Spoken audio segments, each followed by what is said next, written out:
जैसे जैसे आपकी एज बढ़ती है, ये बहुत ही एक नॉर्मल फिनोमिना है कि आपकी स्किन की इलास्टिसिटी कम होगी और आपकी ब्रेस्ट लटक सकती है। तो आप अपनी ब्रेस्ट का जो नॉर्मल कर्व है उसमें तो आप वापस नहीं जा सकते हैं, लेकिन कुछ एक्सरसाइज, कुछ ऐसे डाइट और कुछ ऐसे टिप्स जिनको आप फॉलो करें तो आपकी ब्रेस्ट की सैगिंग को आप कम कर सकते हैं। मैं डॉक्टर प्रिया मिन शिवालिक हॉस्पिटल से आपके अपने YouTube channel Shivalik multi speciality and neurotrauma centre पे आपको बताना चाहूंगी कुछ ऐसे टिप्स जिससे आप अपनी ब्रेस्ट की नॉर्मल शेप को मेंटेन रख सकते हैं।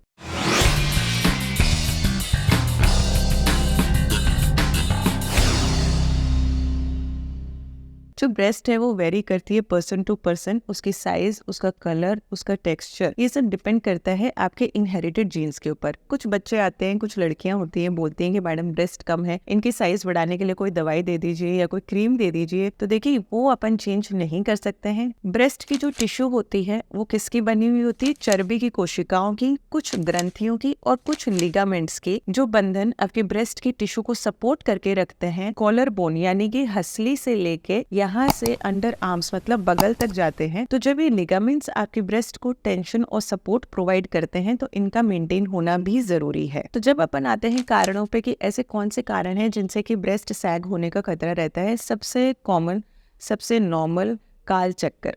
जैसे जैसे टाइम निकलेगा, आपकी टाइम के साथ साथ, एज के साथ साथ आपकी जो स्किन की इलास्टिसिटी होती है, जो स्ट्रेंथ होती है, वो कम हो जाती है और उसकी वजह से ब्रेस्ट सैग कर सकती है। लेकिन एक यंग वुमेन है, उसकी भी ब्रेस्ट लटक रही है, तो उसके क्या क्या कारण हो सकते हैं? सबसे पहला, मल्टीपल प्रेगनेंसीज। बच्चे जब होते हैं तो आपकी ब्रेस्ट बढ़ती है, उसके अंदर ग्लैंड्स में दूध प्रोड्यूस होना स्टार्ट हो जाता है, जिसकी वजह से ब्रेस्ट हैवी होती है। दूसरा, अगर आप स्मोकिंग करते हैं तो स्मोकिंग की वजह से स्किन की इलास्टिसिटी, आपकी चमड़ी में जो खिंचाव होता है वो कम हो जाता है, क्योंकि कोलेजन टिश्यूज जो होते हैं, जो कि एक तरीके का प्रोटीन होता है जो कि स्किन में होता है, वो कोलेजन प्रोटीन स्मोकिंग की वजह से कम हो जाता है। तीसरा, अगर लार्जर और हेवी ब्रेस्ट है तो वो वैसे ही बिकॉज ऑफ ग्रेविटी लटकने के चांसेस ज्यादा रहते हैं। चौथा, अगर आपने एकदम से वजन एक्सट्रीमली कम कर लिया है तो आपकी चेस्ट की साइज में और शेप में एक ड्रास्टिक बदलाव आ सकता है। अगर आप धूप में ज्यादा काम करते हैं तो सन की जो अल्ट्रावायलेट रेज होती हैं, उनके ज्यादा एक्सपोजर की वजह से भी जो प्रोटीन्स मैंने बताए, कोलेजन प्रोटीन और एक और होता है इलास्टिन प्रोटीन, ये तत्व के कम होने की वजह से भी स्किन की इलास्टिसिटी और स्ट्रेंथ कम हो सकती है। मेनोपॉज यानी कि मासिक धर्म का बंद होना, उसकी वजह से हार्मोनल चेंजेस होते हैं जिनकी वजह से स्किन की इलास्टिसिटी और स्ट्रेंथ पे काफी फर्क पड़ता है। नेक्स्ट आता है कि आप एक्सरसाइज करते हैं, बहुत हैवी एक्सरसाइज करते हैं, स्ट्रीनस वर्कआउट करते हैं और आपने ब्रा का सपोर्ट अच्छा नहीं पहना है, तो उसकी वजह से भी लिगामेंट्स और कनेक्टिव टिश्यूज पे असर पड़ता है और वो एक्सरसाइज की वजह से टूट सकती हैं, जिसकी वजह से ब्रेस्ट सैग हो सकती है। फिर फाइनली आते हैं कुछ इलनेस, कुछ ऐसी बीमारियां जैसे कि ब्रेस्ट कैंसर हुआ या फिर ट्यूबरकुलोसिस हुआ, टीबी हुआ, तो उनमें आपकी ब्रेस्ट के टिश्यूज के टूटने का खतरा होता है क्योंकि इम्यूनिटी वीक हो जाती है। तो देखिए, जो आपकी ब्रेस्ट की जो ओरिजिनल शेप और साइज होती है, आप उसको फुल्ली रिस्टोर तो नहीं कर सकते हैं, लेकिन कुछ आप मेथड्स ऐसे अपना सकते हैं जिनसे कि चेस्ट मसल्स आपके स्ट्रेंथन रहे, आपकी इलास्टिसिटी मेंटेन रहे और आपके ब्रेस्ट का अच्छा सपोर्ट रहे, तो आपकी ब्रेस्ट एक अच्छी शेप और कर्व में रह सकती है। सबसे पहला आता है एक्सरसाइज। अब जो ब्रेस्ट है उसके अंदर कोई मसल्स, कोई मांसपेशियां नहीं होती हैं। जैसा कि मैंने बताया, ब्रेस्ट बनी होती है फैट टिश्यू, चर्बी की कोशिकाओं की, कुछ ग्रंथियों की और कुछ लिगामेंट्स की। तो ऐसी कोई एक्सरसाइज नहीं है जिससे कि ब्रेस्ट का टोन अच्छा हो जाएगा या मांसपेशियों का टोन अच्छा हो जाएगा, लेकिन ब्रेस्ट के नीचे जो कि उसको सपोर्ट करते हैं, कुछ लिगामेंट्स और कुछ फाइब्रस कनेक्टिव टिश्यू, अगर आप उनके ऊपर वर्कआउट करें तो आपकी नॉर्मल शेप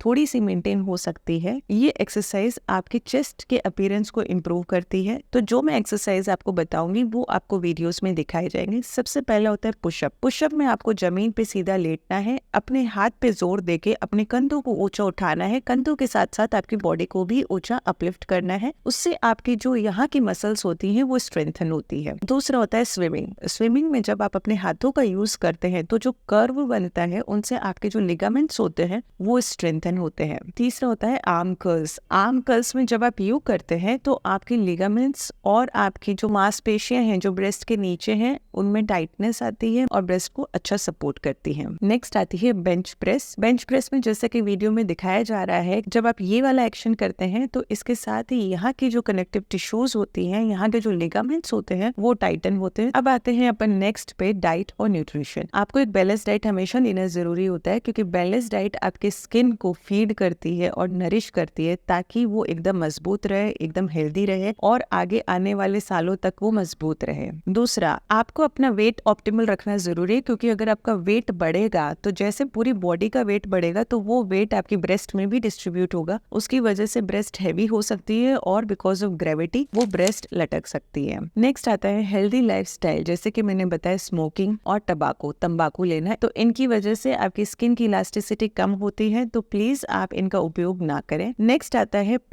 पानी ज्यादा से ज्यादा पीना है। अपनी बॉडी को पूरी तरह से हाइड्रेटेड रखिए क्योंकि पानी आपकी बॉडी को पावर देता है ताकि आपकी स्किन अपनी स्ट्रेंथ को मेंटेन कर सके और आपकी स्ट्रेंथ को इम्प्रूव कर सके। नेक्स्ट आता है पोस्चर। जैसे कि बैड पोस्चर यानी कि कुबर निकाल के बैठना या अपनी पीठ को ऊंचा रखना, इसकी वजह से ब्रेस्ट अपने ही वेट से लटक सकते हैं क्योंकि उनके ऊपर एक प्रेशर और खिंचाव आ जाता है। तो अपने पोस्चर को सही रखिए। गुड पोस्चर होना जरूरी होता है क्योंकि गुड पोस्चर आपकी बॉडी को सिखाता है कि किसी भी पोजिशन और मूवमेंट के चेंज होने से आपकी बॉडी की मसल्स और लिगामेंट्स को कैसे मेंटेन रखा जाए। तो गुड पोस्चर यानी कि बैक को स्ट्रेट रखना और शोल्डर्स को बैक रखना, इसकी वजह से आपका बॉडी मास पूरे बॉडी में इवनली डिस्ट्रीब्यूट होता है और ब्रेस्ट को सैग ना होने में मदद मिलती है। नेक्स्ट आता है सपोर्ट। Properly fitted brass. आपकी ब्रा का साइज आपको अच्छे से पता होना जरूरी है। अगर आप अच्छा सपोर्ट पहनते हैं तो आपकी ब्रेस्ट की कनेक्टिव टिश्यूज मेंटेन रहती हैं। ये एकदम नॉर्मल है कि आपकी ब्रेस्ट सैग हो सकती है ड्यू टू आपकी जेनेटिक स्किन, आपकी एज,